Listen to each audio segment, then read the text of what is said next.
We have a guest in the studio. His name is David NJANE. David is an activist for the LGBTQ community in this country. David, good morning. Good morning to you. Welcome to Kenya's biggest conversation. Yeah. Thank you for having me. Karibu sana. Santi. Now, we've had conversations about LGBTQ, the LGBTQ rights, the issue of legislation, whether or not the issue of LGBTQ in Kenya, and comparing LGBTQ community in Kenya and other parts of the world and all. This past weekend, the LGBTQ community in Kenya has been in the spotlight because of the gruesome murder of an LGBTQ activist whose body was found dumped somewhere in Eldoret. And the entire conversation, particularly on Friday, on social media, on international media, was that this could have been a hate crime. Yeah. Crime caused by homophobia.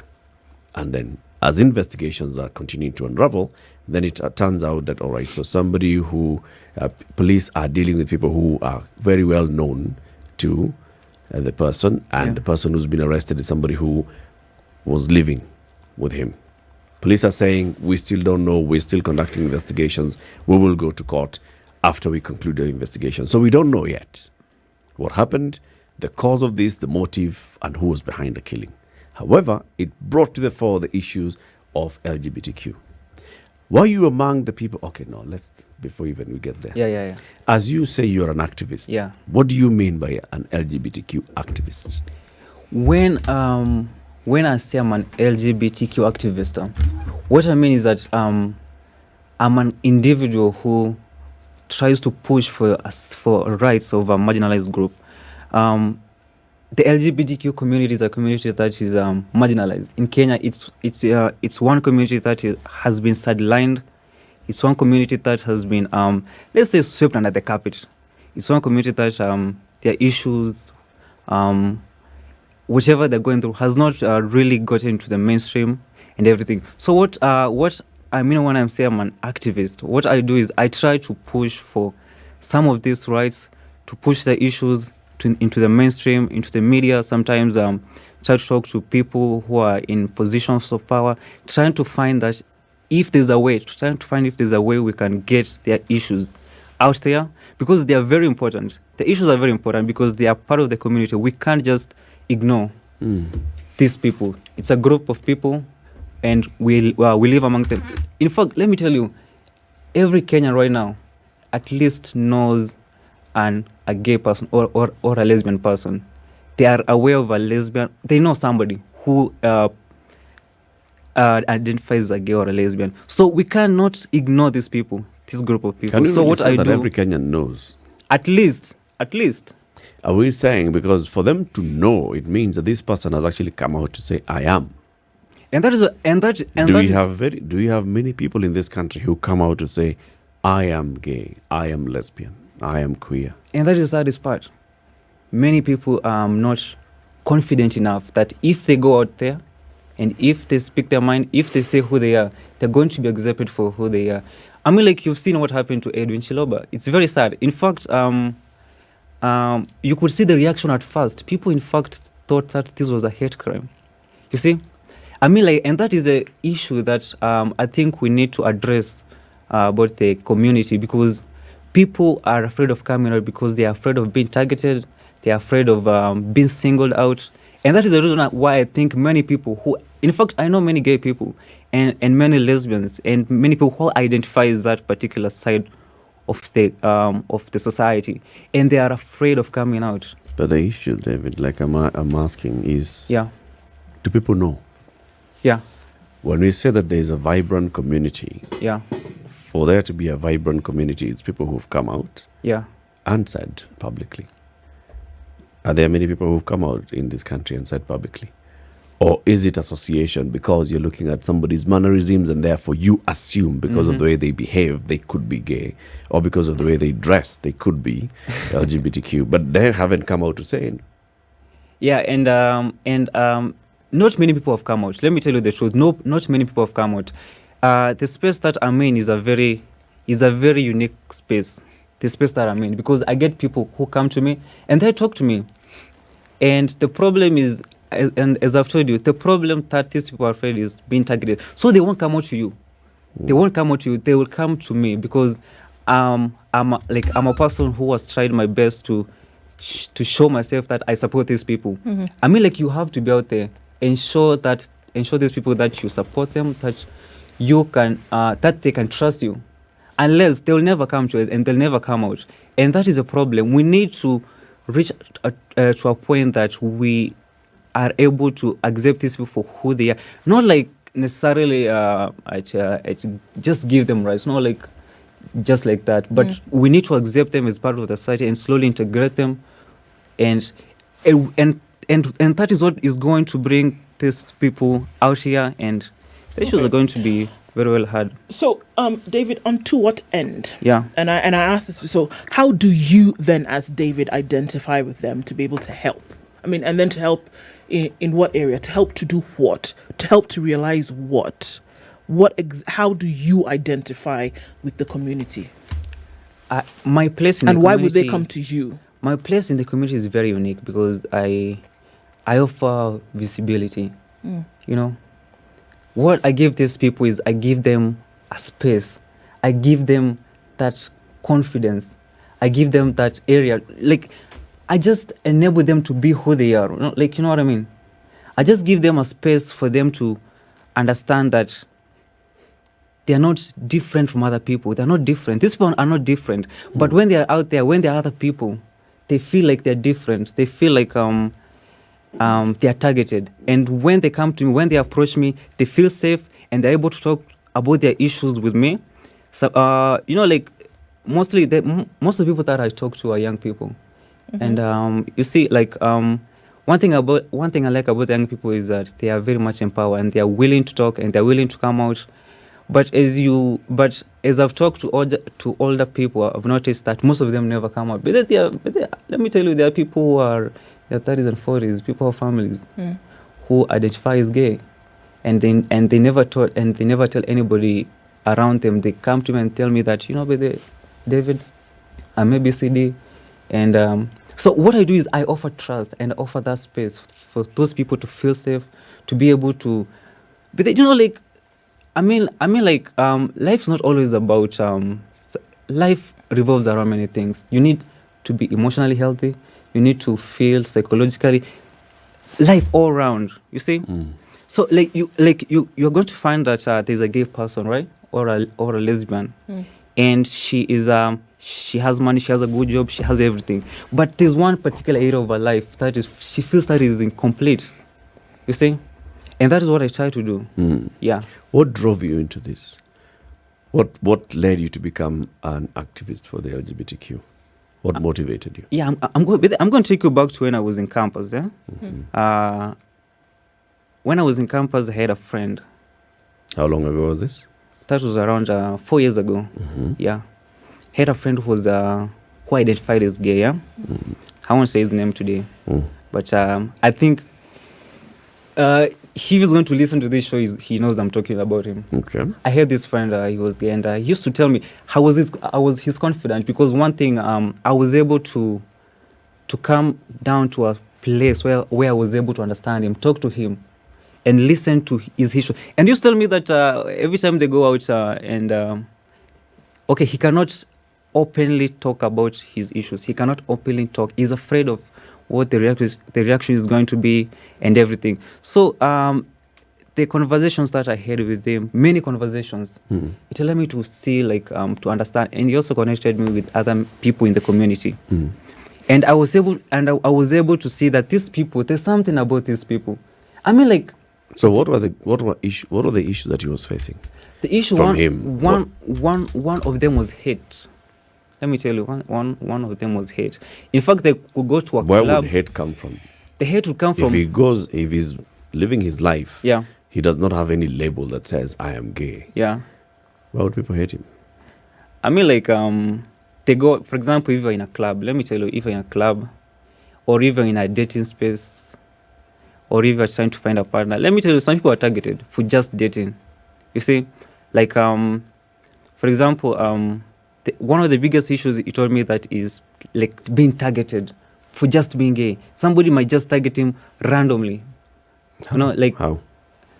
somebody might say that I like you and everything. You see that kind of conversation, yeah.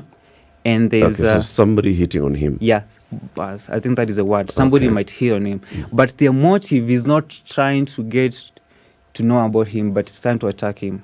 And they could go to clubs and they could be attacked sometimes by This is physical attack or verbal physical attack? physical attacks. And that that led me to try and empower these people and try to talk to them, try to provide them a safe space. Yeah, things like that. Let me tell you, it's a very sad situation. It's a very sad situation being that particular. It's a very sad situation for those people. So after listening to this friend of yours, Yeah. you then decided that you want to be an activist. I decided that I want to play a role. I decided that these are human beings. These are part of the society. We can't just sweep them under the carpet. These are human beings. So what do you do as an activist then? What I do as an activist, and I told you, my biggest, what I do is I try to give these people a platform to feel the trust, to feel accepted back in society, to feel like they belong. How do you do that? I meet people, I organize some meetups. I also meet individuals, but most of my work I do online. So one, you organize events. Yeah, I This can is organize a events for meetup. people who identify as LGBTQ. And let me tell you, one of the biggest problems with organizing those events is the fact that the people, in fact, don't really believe that they're going to also to be safe. I really need to assure these people, you see. But I try my best to convince them that it's a safe space. So how They do can you come. organize such an event? Through my online platforms, through Facebook and everything, WhatsApp. I try to find people who identify like that. People who have come to me, called me and told me that, you see, I need to feel, I need to be part of this group. I need to be part of this. You And see? then what happens in the event? What happens? The most important thing is we talk. You see, let me tell you, conversations Just are like very a powerful. fellowship. Yeah, it's like a fellowship, right? Conversations are very powerful. We have very powerful conversations, and those conversations, I think they give these people confidence.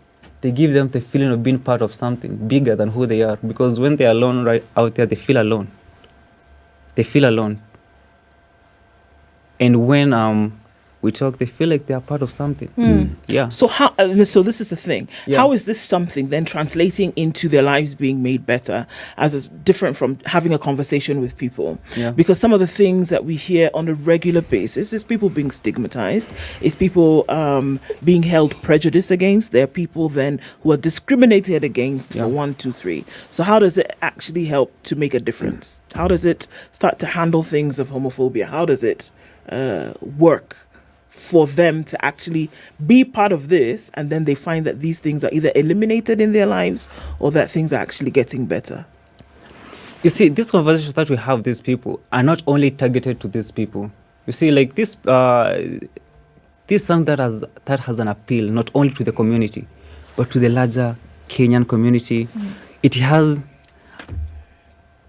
a nationwide reach. You see, so what we try to do is we try to educate the people that these are not like animals. These are not subhumans. Let me take you back to when there was the conversations about women rights. But let me tell you, there was a time when women couldn't vote, when people thought these people their votes were not valid. You see, so I think it's something that will take time. It won't just happen overnight. It will take time. Can I ask this question? Yeah. If you look at our constitution, Yeah. does our constitution cover, or does it provide a cover in terms of the rights that people who recognize and acknowledge themselves to be gay can actually enjoy? Are there rights within our constitutions that people who belong to the LGBTQ group can actually enjoy? Sadly, no. I mean, like, there are some rights that they have, but when it comes to rights of, for example, they cannot marry. In fact, they cannot marry. They cannot. The constitution, in fact, bans homosexuality. I think you know that, right? And if they are caught, they can be sent to prison, 14 years. And that is the saddest part. We're not trying to change the constitution right here. We're not trying to change the constitution and trying to tell people no. What we're trying to do is, first of all, get to the people. Let the people understand, because the laws cater for the people. The laws are there to serve the people. The laws are not there to serve the government. The laws are there to serve the people. And if the people themselves can be able to see how this thing is going to benefit them, because laws are not permanent. Let me tell you, laws are not permanent. Laws are amended, laws are changed based on times, based on what the people demand, based on what people want, right? And if we come up together, and let me tell you, many things will change by just, like, the law has a lot of power. The law can change. The law can change the attitudes of people on something. So if we can be able to, with time, to change some of these laws, we can change the attitudes of these people, of Kenyans towards this issue.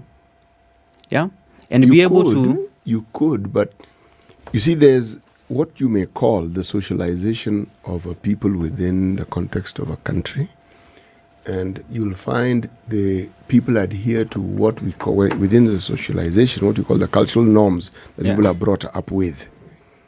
And within this setting, there's also now the religious influence that people are brought up with. Now, yes, it influences the way people do things, but if I may just pick one activity that is a growth industry in this country, it's called corruption, right? Yeah.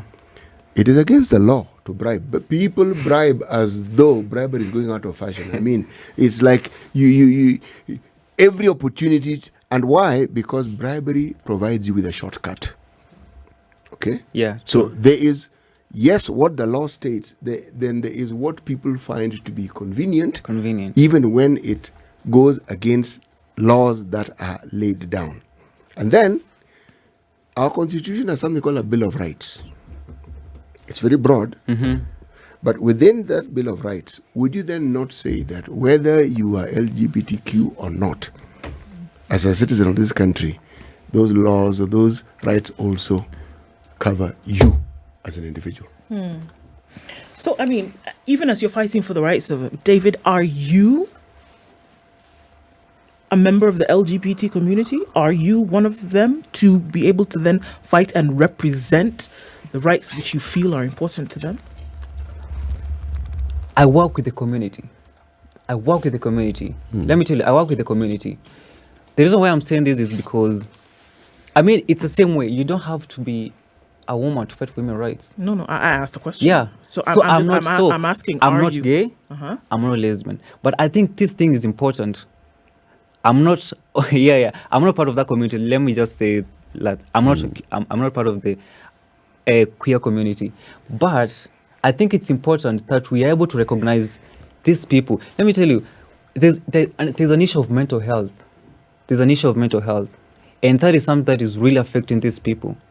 And we can solve a lot of things by giving these people space. Yeah. So to answer your question, I work with the community. Let me just say that I work with the community. Like you told us, you organize events, you bring them together, you organize spaces for them to meet, spaces for people who identify as LGBTQ to have conversations, to share their experiences, what they're going through and what they'd like to see happen. Yeah. From your interaction with very many people, have you met people who you could look at and think, from how they behave, this could be imposters? Let me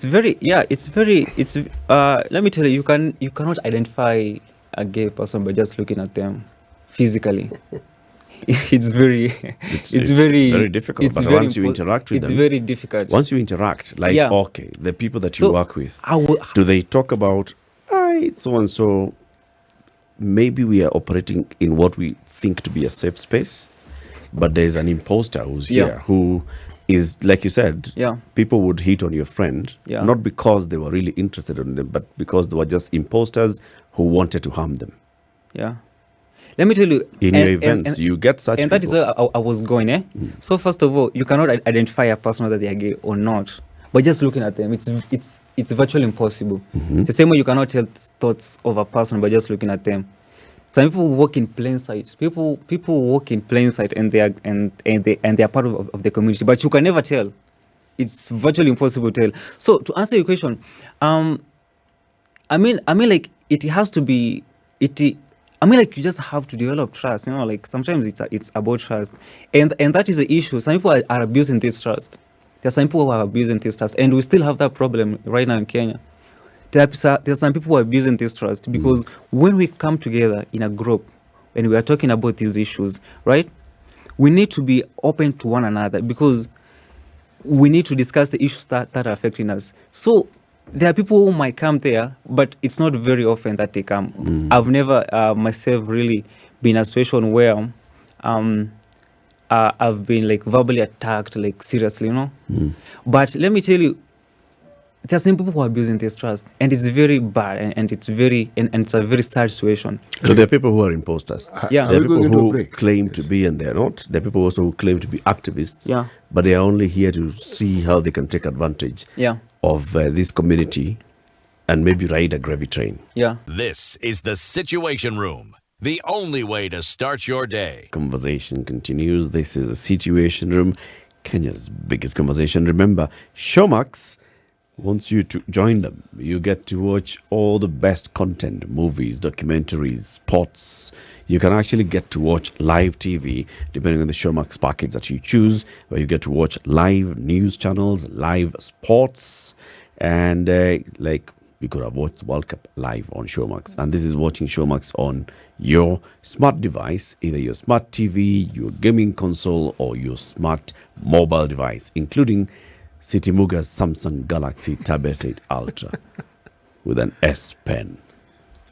Where the pen would not have anything to do with watching a thing, but yeah. But yeah, the pen is there anyway. So get yourself subscribed to Showmax today, showmax.com. We continue our conversation with David NJANE, who is an activist for the LGBTQ rights in the country. He says, you know what, I have come across people who have come to me and told me, I identify as LGBTQ, but I feel that I don't belong. I feel that the society has not accepted us. And what you're pushing for, David, is for people to start being a bit more accommodating. Yes. Of people Put who it plainly. Yeah. just to accommodate people. Seeing very many comments on our social media today, Yeah. and people are not accommodating. Okay. There's a whole, explaining and understanding what is this LGBTQ conversation that is being pushed. There are those that feel that the LGBTQ conversation is actually a Western construct that's just being pushed down, rammed down the throats of the African society. There are those that say, all right, Africans have lived with LGBTQ without necessarily having to call it anything. But why must we now raise it and make it an issue when it has never been an issue? Chiti. If you look at what we refer to as the issues around the LGBTQ, Yes. it is an issue that minorities have faced from time immemorial. Whether it is a minority in terms of race, whether it's a minority in terms of your religious inclination, whether it's a minority in terms of you name it. It's the same issue. But the reason why issues around the LGBT group, why it becomes a pointed issue, is because of the connotation and the relation to sexual orientation and preference. That is a sticking point. That, pun not intended, that is what now makes it the big hoo-ha that it is. Yeah. So, is it something that has to do with our own issues regarding sexual matters, our openness to it, our idea and understanding of it? Or is it something that, again, as Eric pointed to, and as Eric pointed to things that people believe, that it's a Western construct. Now, sexual activity is not a Western construct. It's a human construct. It's something that human beings are involved in. But now the deviation, when you talk about sex between men among themselves, women among themselves, now that construct is something that people have enormous difficulty dealing with. Yeah, and I can tell you for sure. I mean, like, I think it's high time we need to change some of our thinking. You know, like we need to be more open about these issues. And as a host and as my fellow has said, that it's an issue of it's a minority case. These are minority case. These are people who feel like they don't belong to the larger society. And these are conversations that we need to have. We need to like realize that, let me tell you, I mean, like, these people, to some degree, they can be an economic resource. Let me tell you, they can be an economic resource if we can able to tap into this community very well. Let me tell you, like you see the issues of sexual matters. But like I've liked the fact that he has taken that angle, the issues of sex matters. There's a lot of things that that can come, that can be positive, that can come economic wise, but just accepting these people and allowing these people to operate out there, like some businesses, like, you know, like stuff coming on. But David, do people discriminate? I mean, if let's say, for instance, someone is gay, and they have a business, do you think that that business will have a problem simply because they are gay? It can have if they come out, and that is the issue of being targeted. Those people might target them for just being gay and operating in a business. Do you know might why I not want to brought in come the there. issue of minorities? Yeah. Let's say, for instance, you go to any part of the counties that we have in this particular country, right? What you will find is that every county is dominated by a certain ethnic group. That's where they come from, geographically. Yeah. Right? Yeah. But there'll be other smaller groups within. Now, people will know that this person comes from a certain ethnicity. They will know, because with time you get to know. Yeah. Now, are we then saying that if they're involved in a business or that they're involved in some activity, that they will be discriminated against? Yes, in some cases they are. But the cases of discrimination, would you say that they dominate the landscape of the business communities, or would you say that it is the minority who face discrimination? Let me tell you. You know, like the issue of tribe. Right now, people have become more educated. Right now, okay, people have come to understand that a tribe does not define like your ability to do business, your ability to work in a society. It has not. People have come to learn that, like many. I think years ago, people used to like define themselves based on their tribe. Like, I'm this tribe, so we work in this particular area. Are you saying this? They don't anymore. Today, let me tell you, the particular area where I work, I deal with all tribes. Everybody. It doesn't matter whether you are a Kamba, whether you are a Maasai. Your business is in Nairobi, is it not? Yeah, it's Nairobi. Yeah. True. Okay, now the question why I brought in the discussion of the counties where you find a dominance of a particular ethnic group, would that same concept work in a county? Let's say your ethnic origins is, say, in the coast of Mombasa. Okay, let's say. And you started a similar business, say, somewhere in, say, Kajiado County or Turkana County. I'm simply saying that what I'm leading to is this issue of discrimination. Why I brought it down to the discussion of minorities, I'm actually asking the question, is it something that we have which is innate in us and we simply look for an avenue of expressing it? And when it touches now on sexual orientation, because the bane of contention when it comes to LGBT groups, it is, in my mind, you can talk about many other things, but it boils down to that. And the feeling is that there's something absolutely off, wrong. Men having sex with other men, women having sex with other women. It's an issue. Let me tell you, nobody's trying to tell straight people or people who don't identify as gay to be gay. Nobody's doing that. And I think that is one of the reasons, let's say, why people are trying to fight this. Because they think that when we try to push this agenda, we are trying to convert people. Nobody's trying to convert anybody.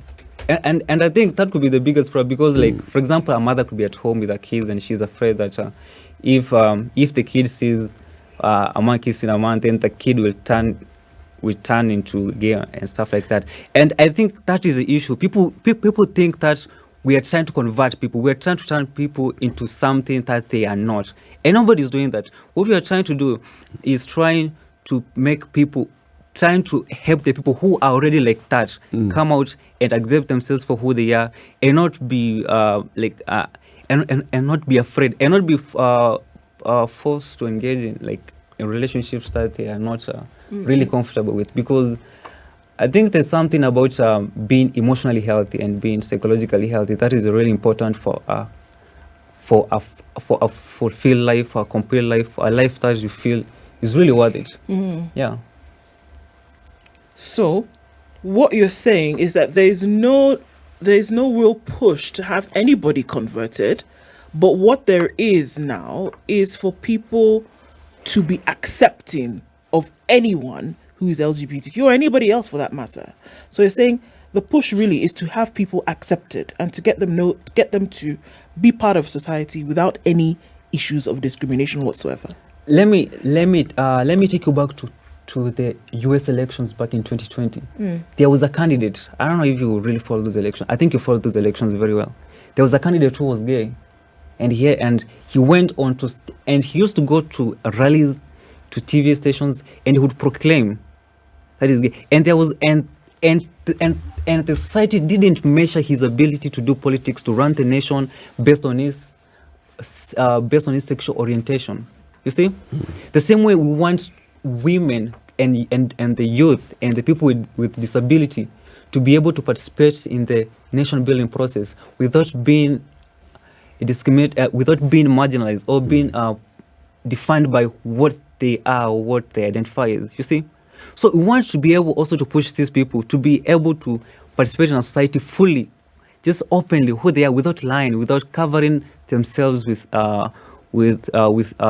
stuff that they are not. Like, just come out as you are, tell us what you are, and we will accept you just the way you are. I mean, that is what we are pushing for, man. Because I was very challenged when I saw that candidate. Like, it was something that was an eye opener, because he went out there and people loved him because of what he had, because of what he was telling the people, not because of who he was, but what he was, but what he presented. And that is what and that is the direction that I want us to take, like the direction that we don't judge people just because we don't judge them. How prepared is the Kenyan society to open up? Because that's it. It's all about, we call it openness, and open society where free flow of ideas. If the world itself is controlling ideas and thinking, okay, so there's too much thought on one side and then there's too much thought on the other side. What did it take for our journey to get there?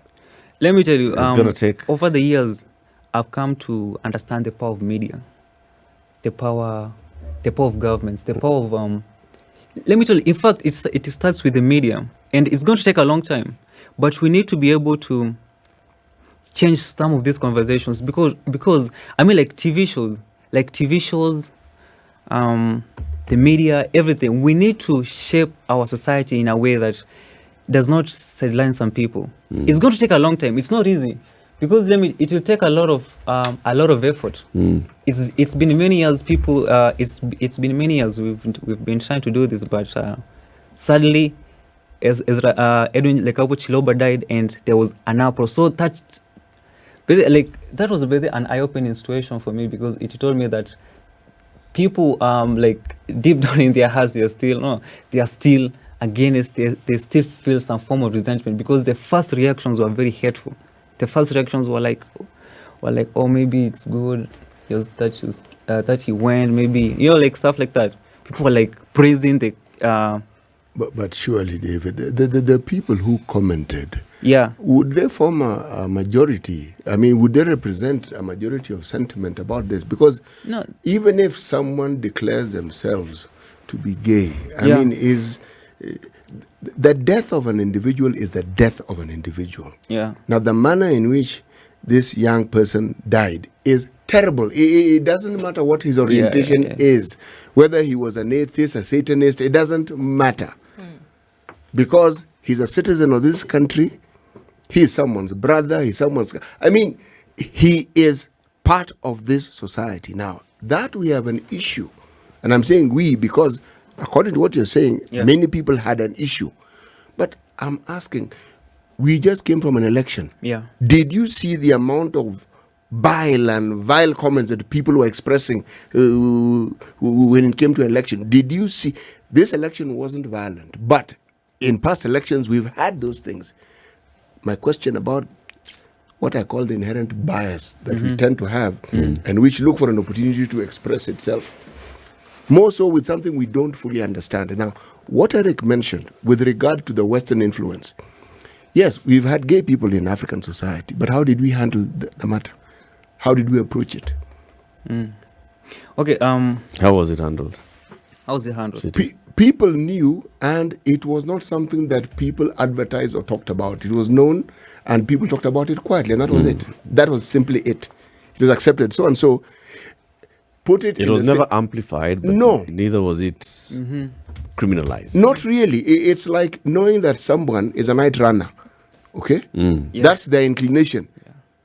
But They you will- don't go to their house in the morning and poke at them and say, No, "You no, are no, no, one." no. It is known and then it's accepted. So and so. Yeah. It tends to have some interesting habits.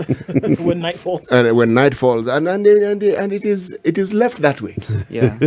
Minorities, in terms of the peculiar behavior or interests or inclinations, have always existed. The Western idea about it is what I would refer to as the in-your-face approach to it. Which is making sure that You know, and making sure you accept. telling you to acknowledge it. Not just accepting, but acknowledging. Yes. Now, that is what you'd be told in many ways is an African.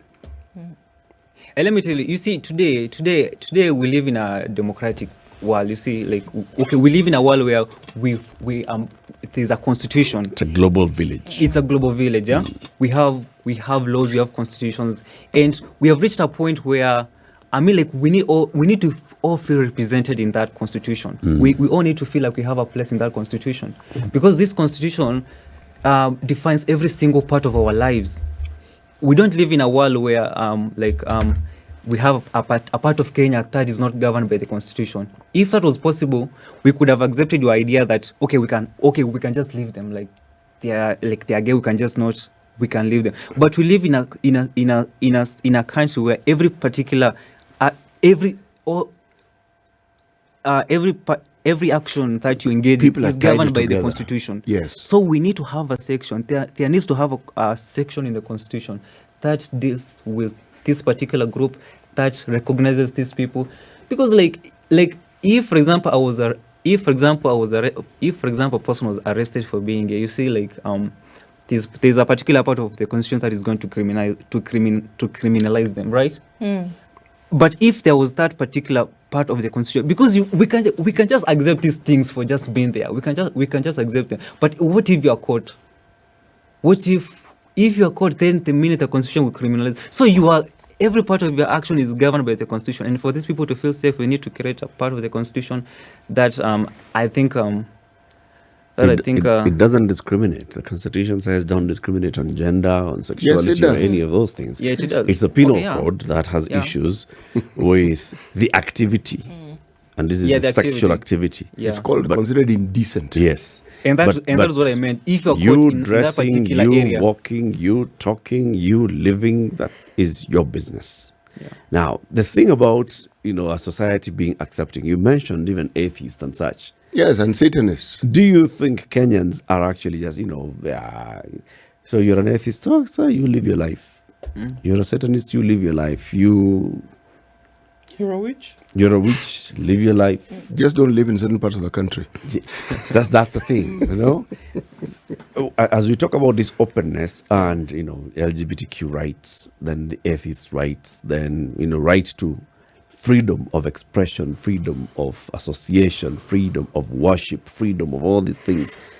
Are there limits to these freedoms that we actually put without putting them in letter, but we are putting them in practice? But let me tell Say you, you have freedom of worship, but like, you do see, you? Me coming here, I don't say that we don't have rights. There are some rights that we can enjoy in the constitution, and that is a plus for us. There are some rights we can enjoy, the Bill of Rights and everything. But it's like there's a rope that has been tied on us. You see, like like we can't reach there's a place that we cannot really reach, which the other particular part of the site is able to engage in, right? So if that rope was losing a little bit, you see, if that rope was losing a little bit, I think things would have been better a little bit, because we wouldn't see some of these things happening, like the discrimination, the like people being attacked and everything, and something that I need to say about what happened about Edwin is because you see, like, this is not the first time a person has been murdered very brutally. But the fact that he was gay, it sent shockwaves around the world. In fact, I was reading news from international websites, the news from international, and they were talking about this issue. It was trending. It was worldwide. So we also need to understand that this is a particular area that the society watches very closely. Yeah, but why were they talking about it? Is because it had been positioned that way, that this was a hate murder without evidence. Yeah, so what I see the society is watching us very closely. You see, the society it's like it's watching every move. The world is watching us. Yeah, it's like it's watching us. It's and so what should we do? It's like waiting for us to make the wrong move. So what should we do? Attacking. So what we should tread carefully because the world is watching us. Yeah, I think no, we cannot tread carefully. I think we need to come out strongly and proclaim that what we believe in. Like we can't just be treading carefully all the time, because I think we need to come out very strongly and stand for what we believe in, stand on our ground. Yeah. You know, there's something we refer to as affirmative action. If you look at our politics, and the position of women rep in this country, it's one of the clearest forms of affirmative action. Women aren't involved in politics adequately, so let's boost their numbers. So there's a position that's created just for women. You can't be a women rep and be a man. Yeah, you can't. Not yes. Possible. So are you then suggesting that there should be something that we refer to as affirmative action with regards to LGBTQ? No. Let me tell you, I believe if you want a position, you need to go out there and earn it. Let me tell you. And that is the reason we're asking for an equal platform. I don't believe in giving, we need to give this, we need to encourage society to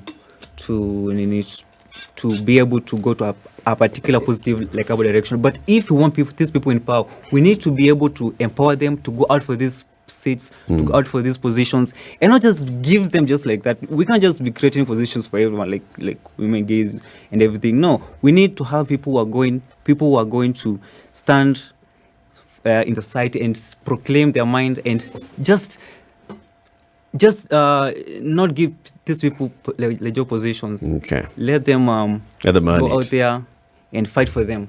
But David, we need to have an equal platform, an equal playing ground, and not be discriminated just because you are of whatever you stand for. David NJANE, thank you very much for joining us today.